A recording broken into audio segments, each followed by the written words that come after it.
Bonsoir à toutes et à tous, nous sommes le lundi 22 septembre et c'est également le premier jour d'automne. Je suis ravi de vous retrouver pour une nouvelle semaine et une nouvelle édition. Voici les titres. Nous irons à New York où se déroule la semaine de haut niveau du débat général des Nations Unies avec en parallèle des annonces de nombreux pays dont la France reconnaissant l'État de la Palestine. La 5e édition du Monaco Smart and Sustainable Marina, c'était ce dimanche et ce lundi.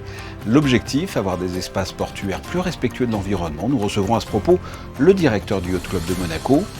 Dans ce journal, le portrait de Marie-Alix Provence, la nouvelle adjointe au chef d'établissement du collège FANB. Focus sur l'Excello Center, situé à Fontvieille. Cette société propose une aide aux devoirs. La fermeture de la bibliothèque Louis Notari après 67 ans d'activité. Retour sur la soirée de clôture. La présentation d'un nouveau lieu de bien-être situé sur le boulevard Régnier 3, Yume, un studio qui propose, vous allez le voir, différentes pratiques pour apaiser son corps et son esprit. Et enfin, l'Orchestre Philharmonique de Monte-Carlo a donné son concert d'ouverture ce dimanche à l'Auditorium Régnier 3. Le prince Albert II est en déplacement à New York en ce début de semaine. Mercredi, il s'exprimera à la tribune des Nations Unies dans le cadre de la semaine de haut niveau du débat général. On retrouve sur place notre correspondante Alexandra Pani pour développer les points phares de cette première journée. Bonsoir, oui, nous sommes à la veille de l'ouverture du débat général des Nations Unies et déjà plus de 150 chefs d'État et de gouvernement étaient attendus à New York ce lundi, ainsi que la presse, comme vous pouvez le voir derrière moi. Le matin, les États membres étaient réunis dès 9h pour célébrer les 80 ans de l'organisation, suivi de l'ouverture de la réunion de haut niveau sur le 30e anniversaire de la 4e conférence mondiale sur les femmes, un rendez-vous qui souhaite dresser le bilan des progrès accomplis depuis la conférence historique de Beijing en 1995. Mais le rendez-vous très attendu de cette journée sera finalement la reprise de la conférence sur la solution à deux États présidée par la France et l'Arabie saoudite. À cette occasion, un certain nombre de pays, au premier rang desquels la France, devraient reconnaître l'État de Palestine. Un grand nombre de pays, d'organisations internationales et humanitaires y participeront. Le prince souverain prendra lui aussi la parole à l'occasion de cette conférence. Je vous propose d'y revenir dans notre prochaine édition. Nous suivrons bien sûr cette actualité onusienne dans les prochaines éditions au fil de l'actualité. Revenons en principauté. Depuis plus de 10 ans, le Yacht Club de Monaco s'investit en matière de développement durable. Le Yacht Club organise par exemple le Monaco Energy Boat Challenge dans le domaine des bateaux à énergie propre, le Sea Index pour évaluer les émissions de CO2. Le Yacht Club accueille également de nombreux événements tels que la 5e édition du Monaco Smart and Sustainable Marina. Alors qu'est-ce que cette manifestation qui s'est déroulée ce dimanche et lundi? Pour y répondre, nous sommes avec Bernard d'Alessandri. Bonsoir. Bonsoir, merci de m'inviter. Je suis très heureux d'être parmi vous ce soir. Le Yacht Club accueille la 5e édition du Monaco Smart and Sustainable Marina. Qu'est-ce que cet événement tout simplement? Quel est le concept et l'objectif? Alors ça va dans la politique du Yacht Club où on soutient, vous savez, à travers un programme qui s'appelle Monaco Capital Advance of Yachting, on soutient toutes les activités nautiques de Monaco, parce qu'on pense que c'est une industrie, on pense pas, on est certain que c'est une industrie en devenir à Monaco, qui rapporte déjà plus de 1200 emplois, un chiffre d'affaires important, et qui est très représentatif aussi de notre principauté. Au bout de la 5e année, on supporte Smart Marina comme d'autres initiatives aussi.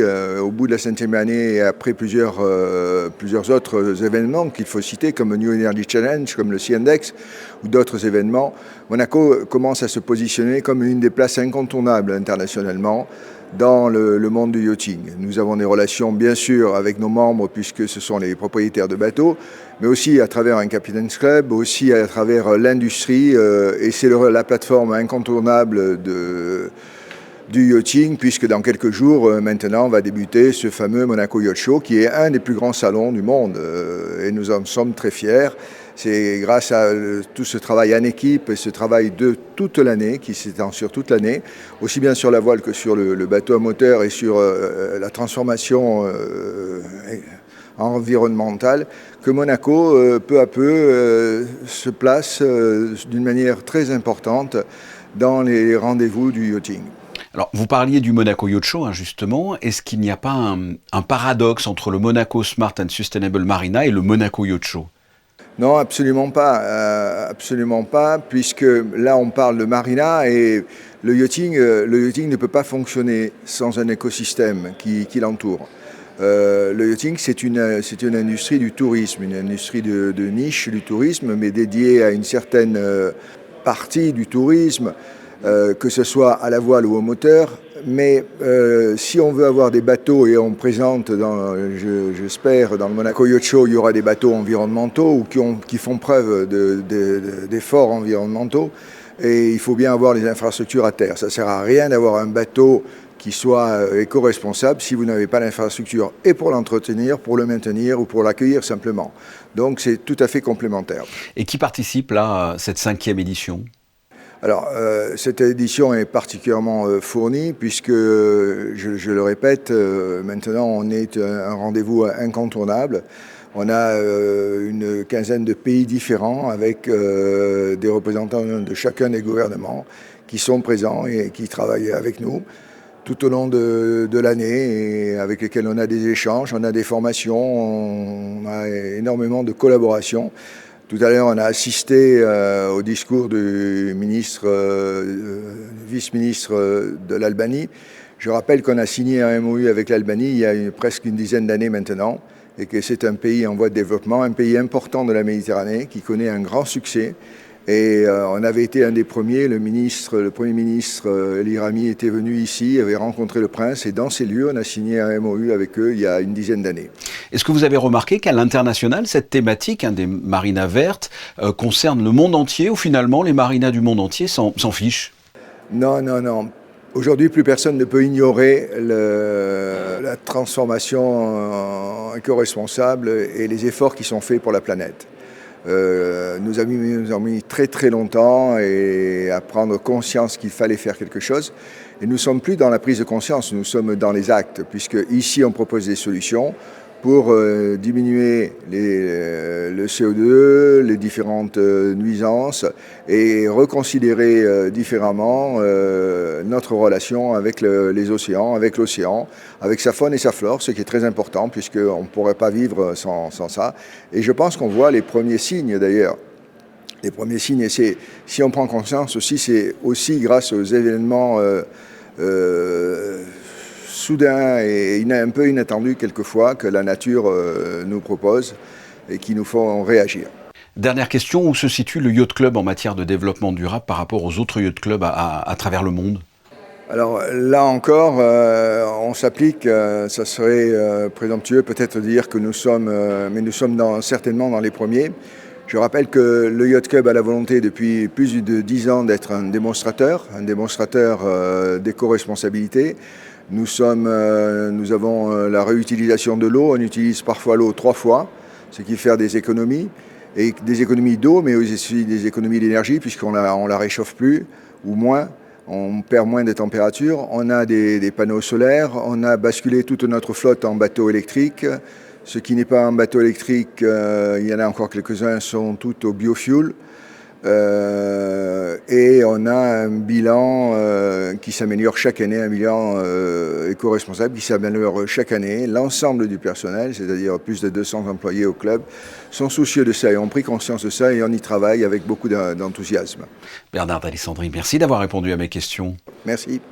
À Monaco, le collège FNB a bien sûr fait sa rentrée comme les autres établissements, mais avec de nouvelles têtes, notamment au niveau de la direction, comme vous allez pouvoir le constater dans ce portrait réalisé par Christine Petit-Thomel et Lionel Bernardi.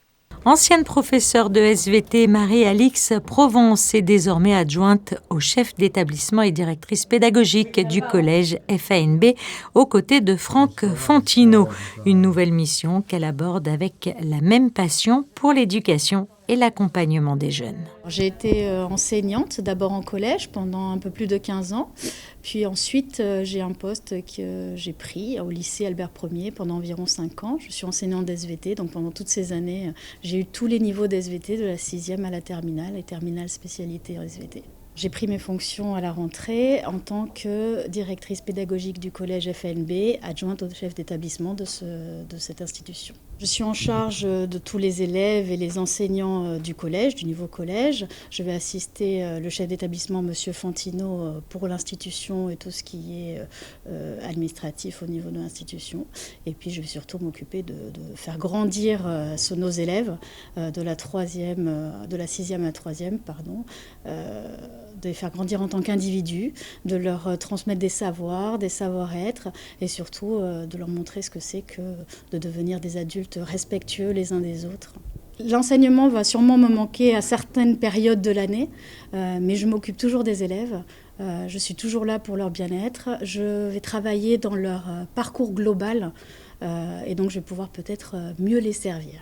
Qu'est-ce qui vous plaît dans l'enseignement et le fait de travailler avec des enfants ? Les merveilles qu'ils nous apportent, les merveilles d'ingéniosité, leurs yeux qui pétillent quand ils découvrent des choses, le fait de les rassurer, le fait d'être présent à leur côté et puis de les accompagner. Proche des élèves et attentive à leur parcours, Marie-Alix Provence entame donc un nouveau chapitre au collège FANB. Un nouveau défi pour la jeune femme. Nous lui souhaitons tous nos vœux de réussite pour cette année qui commence. Restons dans le domaine de l'éducation. Si vos enfants ont besoin d'aide pour réaliser leurs devoirs scolaires, rendez-vous à l'Excello Center à Fontvieille. Là-bas, 3 tuteurs dédient leur temps à une 50aine d'élèves allant de la primaire au lycée pour les aider dans leurs leçons. Explication dans ce reportage d'Alban Gingembre et Massimo Piantoni.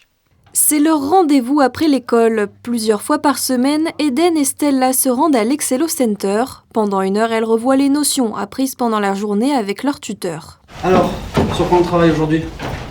Les maths. Moi aussi. Pour s'avancer dans les devoirs, parce qu'à la maison, il y a toujours une distraction, du bruit et tout ça.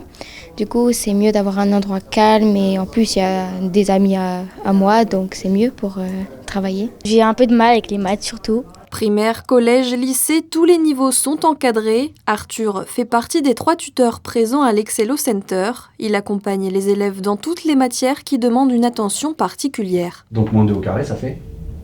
Moins 4. Oui, 4. Très bien.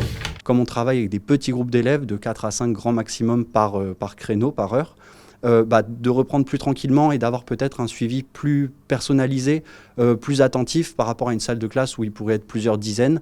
Et je pense que c'est surtout ça, le fait de les accompagner et de prendre point par point tout ce qui pourrait leur poser problème par rapport à ce qu'ils reçoivent comme information dans la semaine en classe ou du travail qu'ils ont parfois du mal à faire à la maison compte tenu des activités extrascolaires ou juste de l'ambiance à la maison qui n'est pas forcément toujours facile pour eux à assimiler à une ambiance de travail qui permet de faire de ce lieu une espèce d'espace intermédiaire entre l'école et la maison où ils peuvent respirer un peu mais travailler sérieusement quand même. En parallèle de l'accompagnement scolaire, l'Excello Center a récemment lancé son Coding Club, le but étant de faire découvrir aux élèves le monde de la programmation qui fait partie du programme scolaire. Hier, nous célébrions la journée mondiale d'Alzheimer, l'occasion de faire connaître la maladie, de lutter contre les préjugés et de soutenir les familles et les aidants. Plusieurs bâtiments de Monaco étaient hier au soir illuminés en violet, la couleur représentant la lutte contre cette maladie, à l'image du Palais Princier. Après 67 ans d'activité, la bibliothèque Louis Notari a définitivement fermé ses portes vendredi dernier. Une grande soirée de clôture était organisée dans cet établissement cher à tous les lecteurs de la Principauté qui se retrouveront prochainement dans la nouvelle médiathèque Caroline. Le récit de Sarah Nkari sur des images de Jean-Alexandre Dordet. Merci à vous d'être toujours présents et de nous avoir montré depuis ces dernières semaines autant de marques d'amitié. Et donc merci. C'est avec émotion que la directrice Béatrice Novaretti et toutes les équipes de la bibliothèque Louis Notari ont accueilli celles et ceux qui fréquentaient régulièrement cet espace devenu au fil des ans un véritable cocon. Ce lieu a été créé en 1958. Bon, je ne l'ai pas connu à ce moment-là, mais moi je suis arrivée en 1988. Donc ce sont énormément de souvenirs dans ce lieu. Je pense à des tas de personnes que j'ai rencontrées, de collègues, personnes qui sont passées aussi avant moi. Et de voir autant aujourd'hui de retours d'affection, les gens nous disent qu'on est un lieu important pour eux. On ne peut qu'être ému et touché. Voilà. Toute la journée, on a reçu des témoignages, des messages, et puis tous les gens qui sont là ce soir, des enfants. Voilà, il y a tous les âges, c'est totalement intergénérationnel, c'est ce qu'on veut faire de ce lieu, donc on ne peut être qu'heureux. Au programme de cette dernière soirée, rafraîchissement, karaoké, piste de danse avec DJ, mais aussi anecdotes à partager. Moi, la bibliothèque ici, j'ai révisé mon bac, j'ai révisé ça, j'ai donné des cours à des enfants. Donc oui, je venais souvent depuis très longtemps.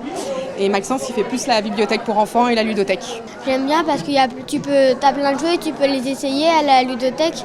T'as des coins lecture et j'adore les bandes dessinées. Je venais très souvent, 2-3 fois par semaine. Et je prenais des livres aussi pour ma maman en gros caractère. Donc ça va beaucoup me manquer.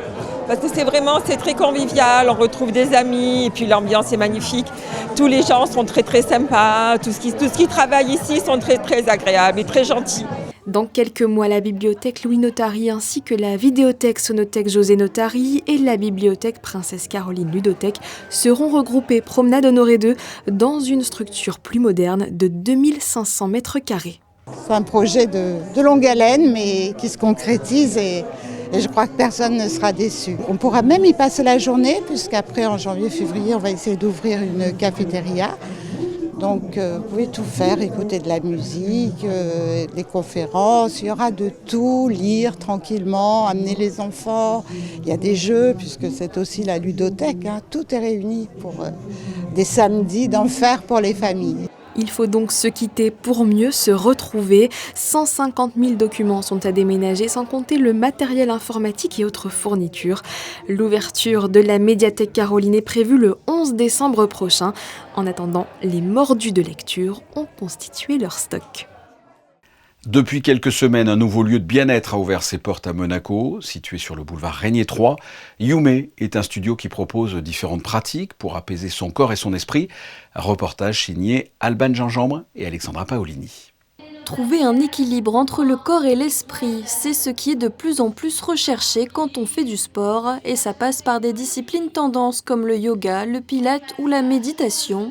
Ce studio holistique propose des soins et du coaching pour une reconnexion avec soi. On propose du pilate réformeur et du pilate au sol. Donc pilate réformeur, ça va être des exercices de renforcement musculaire sur machine avec des résistances, donc on peut adapter en fonction des niveaux, etc.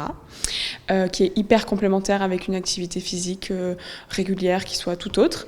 Et on fait aussi du coup du pilate au sol, donc pareil, mais sur tapis. Et on fait également d'autres pratiques comme du yoga, du ballet bar, du renforcement. On propose aussi beaucoup de yoga différents, donc du yin, du vinyasa. On fait aussi du yoga intuitif, donc c'est selon les humeurs, les saisons, la lune.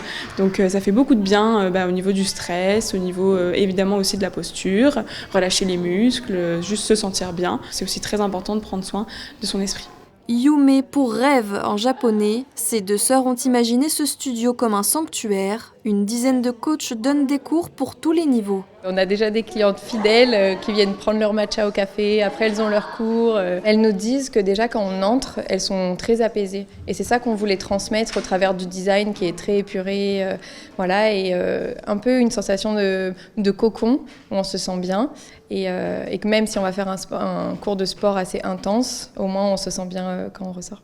Ouvert du lundi au samedi, Yume accueille le public pour un café, un moment de détente ou un cours de sport. L'Orchestre Philharmonique de Monte-Carlo a ouvert sa saison ce dimanche à l'Auditorium Régnier 3, sous la baguette du directeur artistique et musical Kazuki Yamada pour sa dernière saison avec l'OPMC. Au programme donc Camille Saint-Saëns, Richard Strauss avec le soliste violoncelliste Pablo Ferrandez, reportage de José Sacré et Camille Caloni.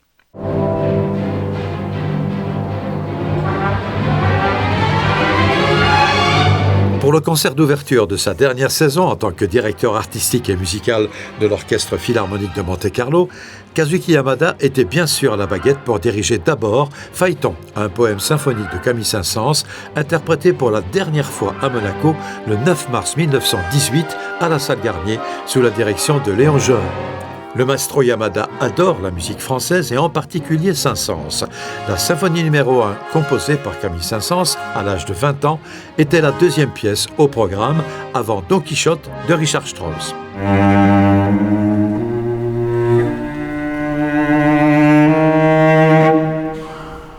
Soliste de ses variations fantastiques sur un thème chevaleresque, opus 35, l'un des plus talentueux violoncellistes de sa génération, Pablo Ferrandez, choisi par Kazuki Yamada comme artiste en résidence avec l'Orchestre Philharmonique de Monte-Carlo pour cette saison. Well, I'm extremely honored to be artist in residence.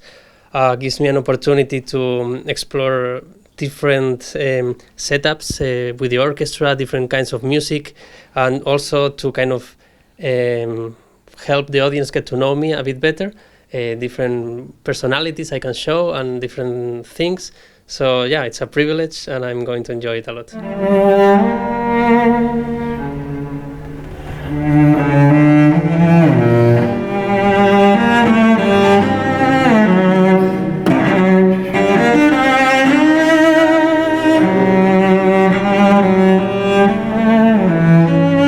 It's an incredible piece, this one, and it's so descriptive. It really shows every passage of the book. The windmills, when he's delirious, dreaming, and he shows it with genius use of the instruments. As you mentioned, I am Don Quixote, so I will have to put my armor before the concert, and Sancho Panza is the violist. Prochain concert de l'Orchestre Philharmonique de Monte-Carlo le dimanche 28 septembre avec au programme Haydn, Schedrin et Shostakovich sous la direction de Mikhail Platnev. Et toujours concernant ce premier concert de la saison, c'est très agréable à écouter, mais c'est aussi très beau à voir. Et c'est pour cela que les photos de fin de journal de Philippe Fitt sont également consacrées à ce concert donné par l'Orchestre Philharmonique de Monte-Carlo. Juste après, vous retrouverez la météo de Frédéric Elion. Merci à tous pour votre fidélité. On se retrouve demain, 19h. Je vous souhaite de passer une excellente soirée sur Monaco Info. À très bientôt. Au revoir.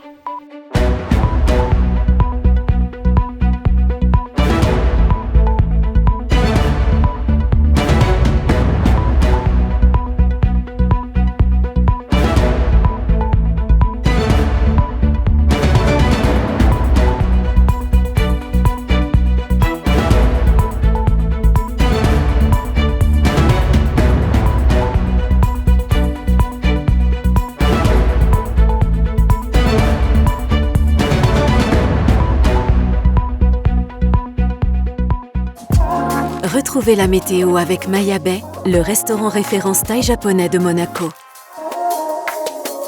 Bonsoir à toutes et à tous. Mardi, la journée sera globalement ensoleillée, surtout le matin avec un ciel bien dégagé. Puis l'après-midi, des passages nuageux plus denses sont attendus. Les températures chutent légèrement et seront comprises entre 17 et 23 degrés. Pour les baigneurs, l'eau sera à 24. Mardi 23 septembre, ce sera la Saint-Constant, mais aussi la journée internationale des langues des signes, instaurée par l'Assemblée générale des Nations Unies, afin de souligner l'importance des langues des signes en tant que moyen de communication pour les personnes sourdes et malentendantes. Alors, une bonne soirée sur Monaco Info. C'était la météo avec Maya Bay, le restaurant référence thaï japonais de Monaco.